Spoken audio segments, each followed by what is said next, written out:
ओम नमः शिवाय दोस्तों, क्या आप जानते हैं जिस दिन सूर्य देव उत्तरायण होते हैं उसी दिन देवताओं का दिन आरंभ होता है।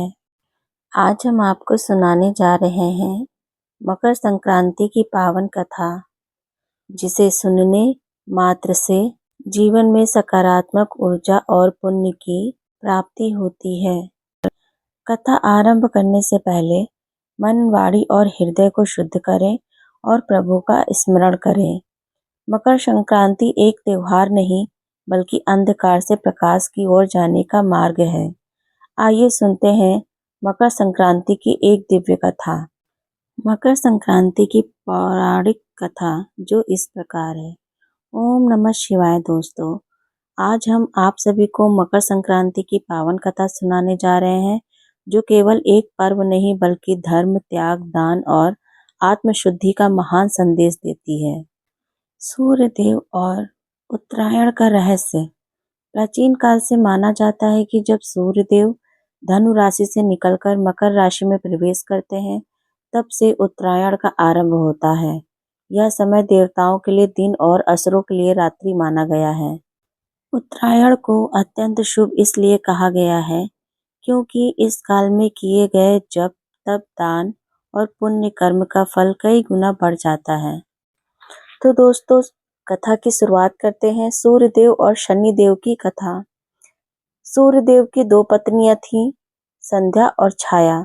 छाया से उत्पन्न पुत्र थे शनिदेव। शनिदेव का स्वभाव कठोर था, जिससे सूर्यदेव उनसे प्रसन्न नहीं रहते थे। कहा जाता है कि सूर्यदेव वर्ष में एक बार मकर संक्रांति के दिन अपने पुत्र शनिदेव के घर यानी मकर राशि में जाते हैं। यह घटना इस पर्व को अहंकार, त्याग, क्षमा और संबंधों की मर्यादा का प्रतीक बनाती है।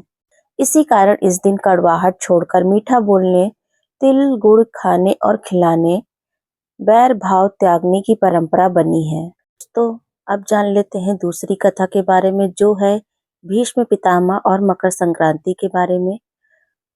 महाभारत काल में भीष्म पितामह को इच्छा मृत्यु का वरदान प्राप्त था। वे कुरुक्षेत्र युद्ध में शरशैया पर पड़े रहे और सूर्य के उत्तरायण होने की प्रतीक्षा करते रहे।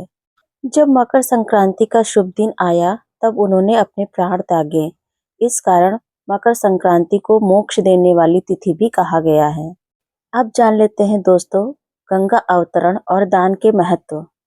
मान्यता है कि इसी दिन राजा भगीरथ की तपस्या से मां गंगा पृथ्वी पर अवतरित हुई। इसीलिए मकर संक्रांति पर गंगा स्नान और पवित्र नदियों में स्नान का विशेष महत्व है। इस दिन तिल का दान करने से शनि दोष शांत होता है, पितृ दोष से मुक्ति मिलती है और दरिद्रता दूर होती है। अब जान लेते हैं दोस्तों मकर संक्रांति पर क्या करें। प्रातः स्नान कर सूर्य को जल अर्पित करना चाहिए। तिल, गुड़, खिचड़ी, वस्त्र का दान करना चाहिए। गाय, ब्राह्मण और गरीब को भोजन कराना चाहिए।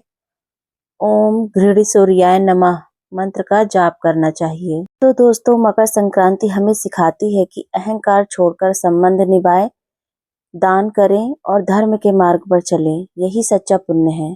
सूर्य देव की कृपा से आपके जीवन में सदैव सुख, शांति और समृद्धि बनी रहे।